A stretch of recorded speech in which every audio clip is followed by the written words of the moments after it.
Hello everyone. Last time we have completed Charles' law, Gay-Lussac's law and Avogadro's law. So first we'll revise all the laws which we have studied and afterwards we'll continue. Okay, so first one we have seen was the Boyle's law. Over there, volume is inversely proportional to P where temperature and number of moles are kept constant. Next one, Charles' law. Over there, volume is directly proportional to temperature where pressure and number of moles are kept constant. Next, Gay-Lussac's law. Over there, pressure is directly proportional to temperature where volume and number of moles are kept constant. And the last one, Avogadro's law. Over there, volume is directly proportional to N where pressure and temperature are kept constant. Please do revise these relations thoroughly. Okay, so now we'll continue with the next topic, that is relation between molar mass and density of a gas.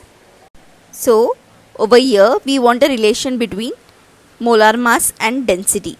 Molar mass is denoted by capital M and density is denoted by D. That means we want a relation between capital M and D.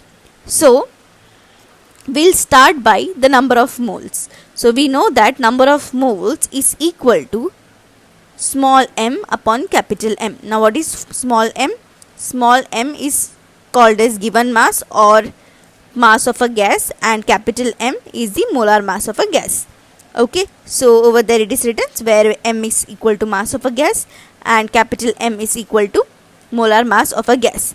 Now over there in this equation they have directly substituted in the Avogadro's law. So you can write down, according to Avogadro's law, we can write V is equal to K4 into N.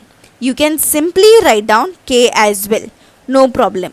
Okay, so you can write down any constant, but normally we write down K. Okay, so you can write down V is equal to K into N, or you can write down V is equal to K4 into N. So now we are going to see what is N. So I can substitute the value of N in Avogadro's equation. That is what it is written. V is equal to K4 into M upon capital M. Now by this equation I got capital M. So I am going to rearrange and write down in terms of capital M. So capital M is equal to K4 into small m upon capital V. Now what is this small m and capital V? Mass upon volume.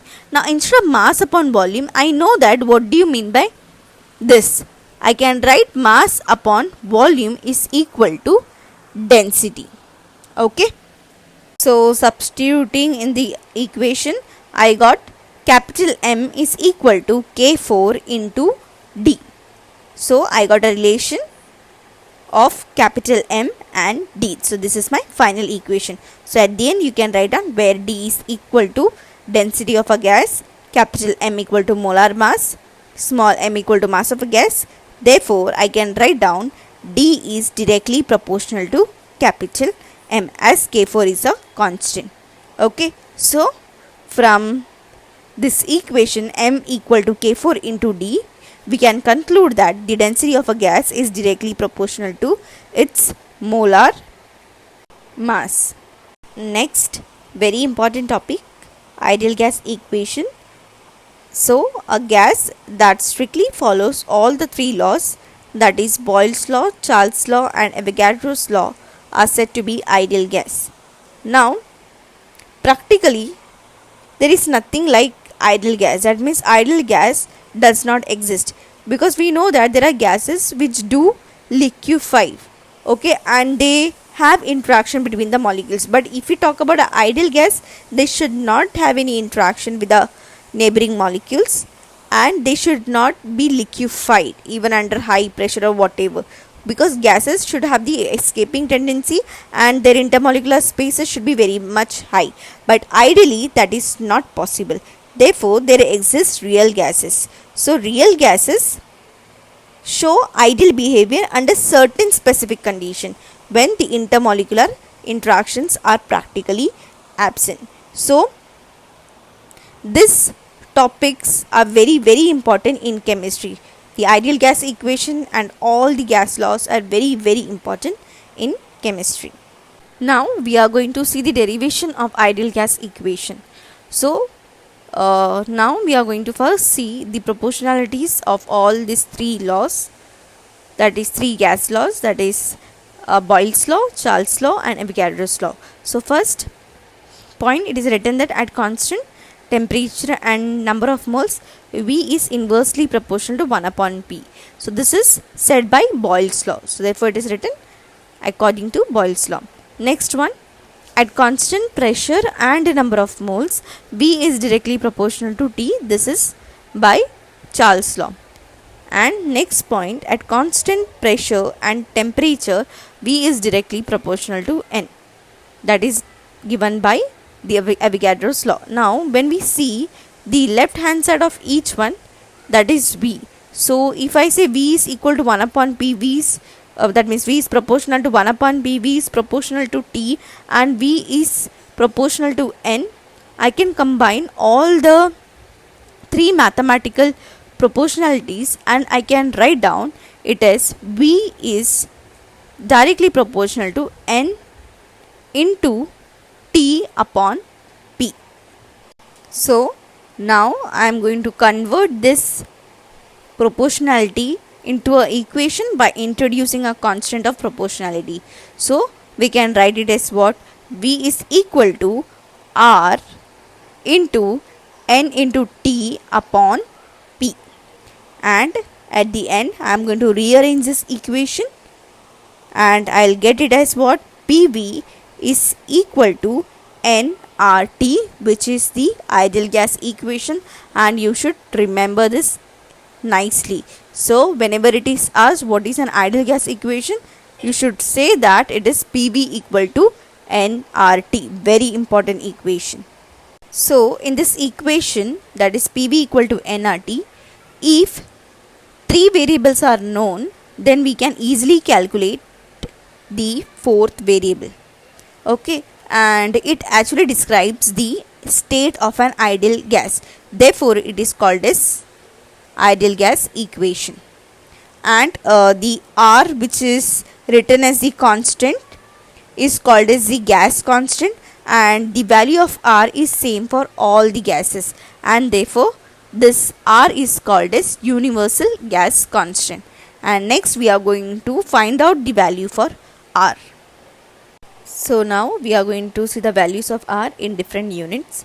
So values of R depends on the units used to express pressure, volume and temperature.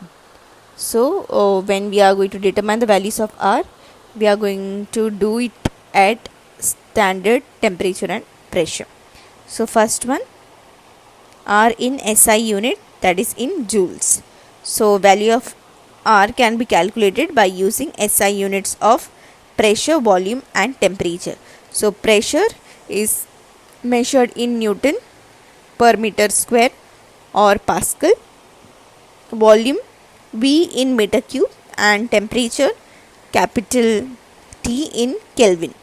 Okay, so now we have to write down the equation in terms of R. So we know that ideal gas equation equal to PV equal to nRT.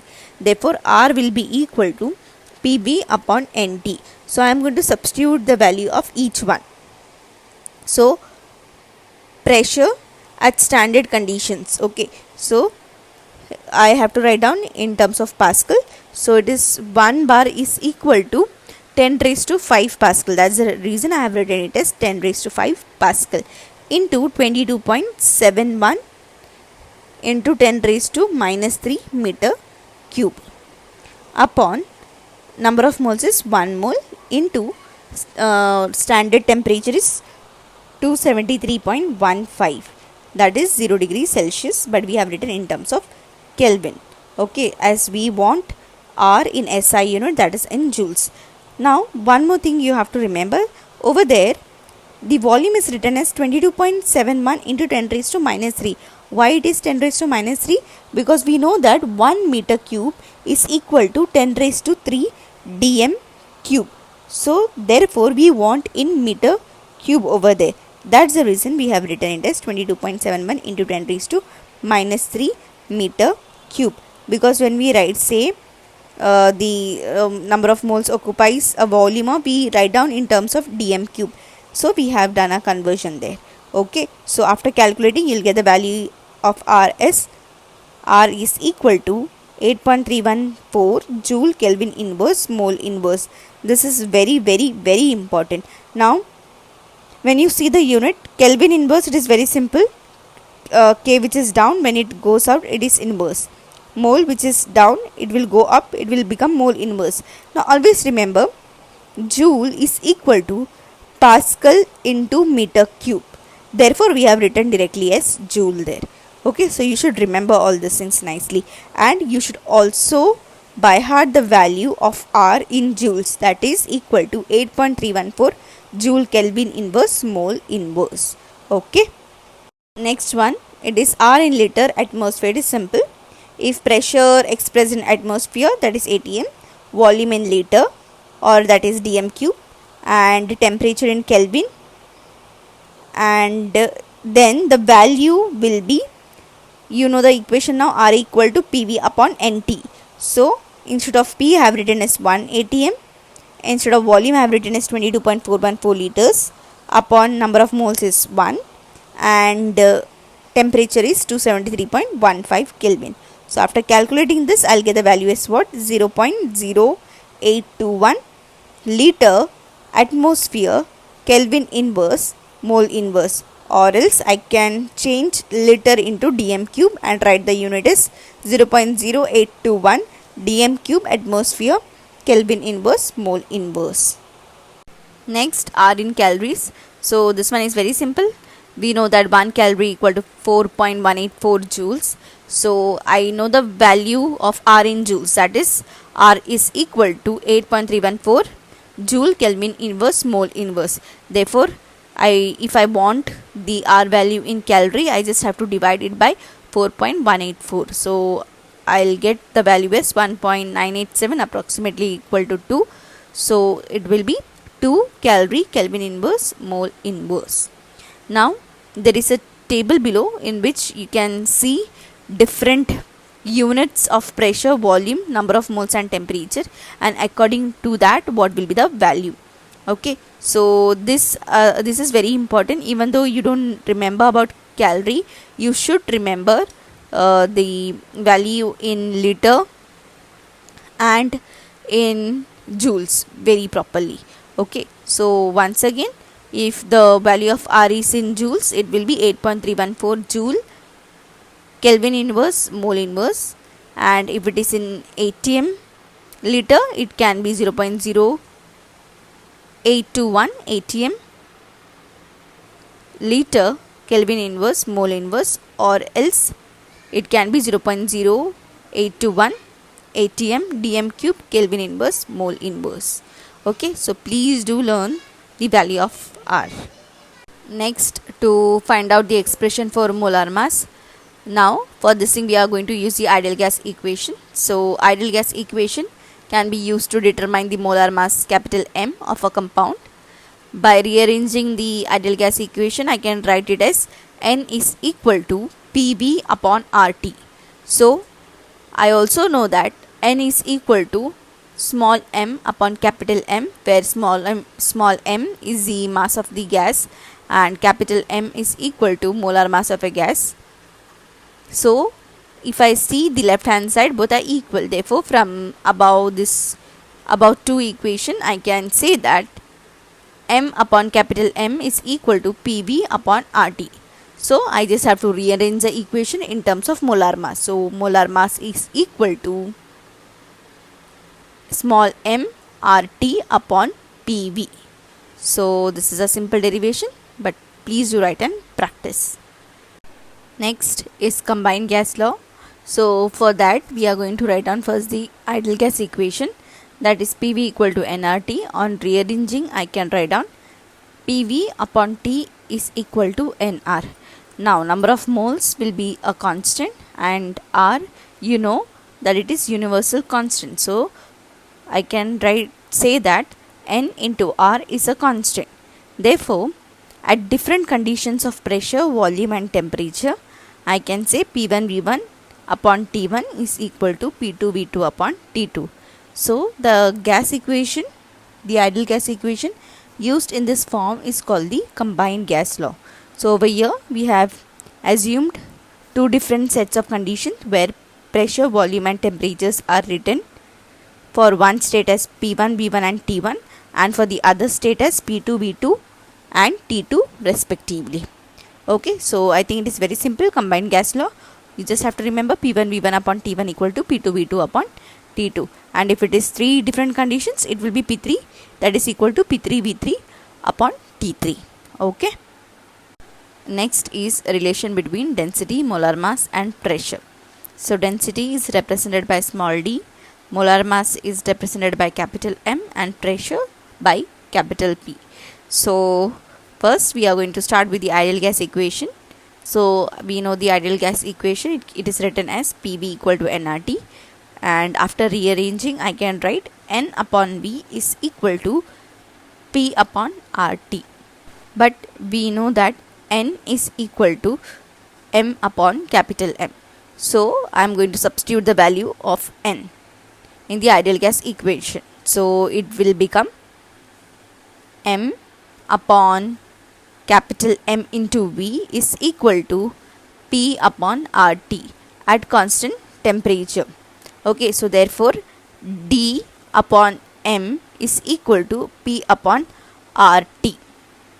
Now why we have written it as D? Because we know that density of a gas equal to mass upon volume. So we wrote it as what? D upon M equal to P upon RT. Now I can write down in terms of capital M. Then my equation will be capital M is equal to dRT upon P. So from the Boyle's law equation we can say that we have already derived there. So we can also say that because we know capital M will be a constant, R is a constant, and at constant temperature we can say that pressure of a given mass of a gas is directly proportional to its density. Okay, so hopefully you understood this thing. This is simple one, so please do write and practice all the derivations. Okay, next topic is Dalton's law of partial pressure, again an important topic. So we can say one of the gas law. Over here the name itself says that the scientist will be John Dalton. So he has put forth the atomic theory but also made several contributions to understand the behavior of gases. So he formulated the law of partial pressure in 1801. Now this law is applicable to those gases which do not react chemically on mixing. That means the pressure exerted by an individual gas is known as partial pressure of that gas in the mixture. So even if, for example, I say I take any of the gases alone, the pressure of that gas is a partial pressure, but when we is the pressure of the gas, but when we mix it we call it as partial pressure of a particular gas in that mixture. Okay, so hopefully you understood what do you mean by partial pressure. Once again, the pressure exerted by an individual gas in a mixture of two or more gases is called partial pressure. Okay, so Dalton's law of partial pressure is stated as the total pressure of a mixture of two or more non-reactive gases is the sum of the partial pressure of the individual gases in the mixture. Okay, so it is very simple. Mathematically it will be what? P total will be equal to P1 plus P2 plus P3 and so on. It depends upon number of gases which is there in the mixture. Okay, so hopefully you understood this thing. Mathematically Dalton's law is expressed as P total is equal to P1 plus P2 plus P3 and so on at constant volume and temperature, where P total is the total pressure of the mixture and P1, P2 and P3 are the partial pressures of the individual gases 1, 2 and 3 in the mixture. Next, is partial pressure and mole fraction. That means we have to find the relation between partial pressure and mole fraction.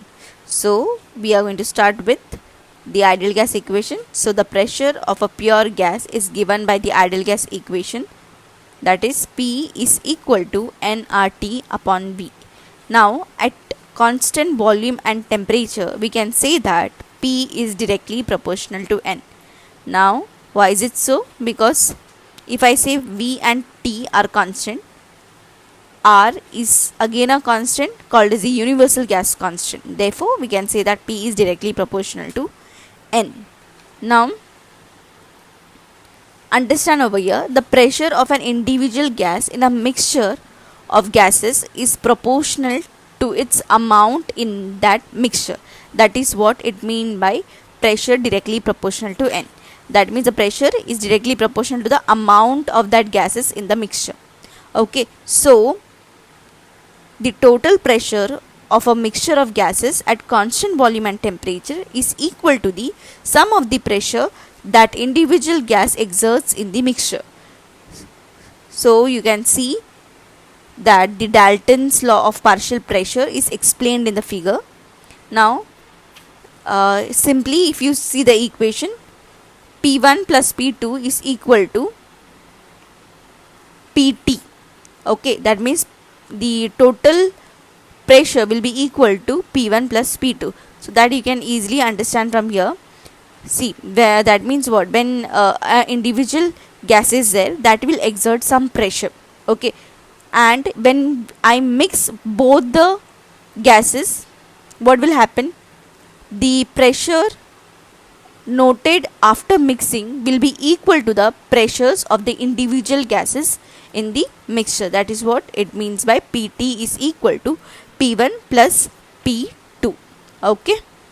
So the partial pressures of individual gases can be written in terms of ideal gas equation as follows. So for P1, I can write it as what? N1 in bracket RT upon V, as T and V is constant. Similarly for P2, it will be equal to N2 RT upon V. For P3, it will be equal to N3 RT upon V, and so on. So what will be P total equal to? P total is equal to the sum of P1 plus P2 plus P3 and so on. So I have directly substituted the value over here. So PT is equal to, instead of P1 I have written it as N1 RT upon V plus N2 RT upon V plus N3 RT upon V. So from this thing I can take RT upon V common. So what will remain inside? N1 plus N2 plus N3. So N1, N2 plus N3 can be written as N total. Okay, so my equation will become RT upon V into N total. Now I have to find out what is mole fraction of an individual gas. So mole fraction of any individual gas in the mixture is given by X1, that is equal to N1 upon total number of molecules of the gases, that is N1 plus N2 plus N3. So I can write it as N1 upon N total. So now it is very simple. I just have to find the value of N1 and N total. So once I get the value of N1 and N total, I can divide and get the answer. Okay. So next step is to find out the value of N1. Now this is from the ideal gas equation. Okay. So I have just rearranged. So N1 will be equal to P1 upon RT upon V, and N total will be equal to P total upon RT upon V. So by combining both the equations, I will get N1 upon N total, that is equal to X1, that is equal to, I am just substituting the value of N1 and N total. So that is P1 upon RT upon V upon P total upon RT upon V. So RT upon V will get cancelled and it will be P1 upon P total. So I can say that P1 is equal to X1 into P total, as P1 upon P total is equal to X1. So similarly I can say P2 is equal to X2 into P total, P3 is equal to X3 into P total and so on. So I can say partial pressure of a gas is obtained by multiplying the total pressure of mixture by mole fraction of that gas. So this is the relation between partial pressure and mole fraction of the gas. So please do write and practice these derivations. Okay, so okay then, bye.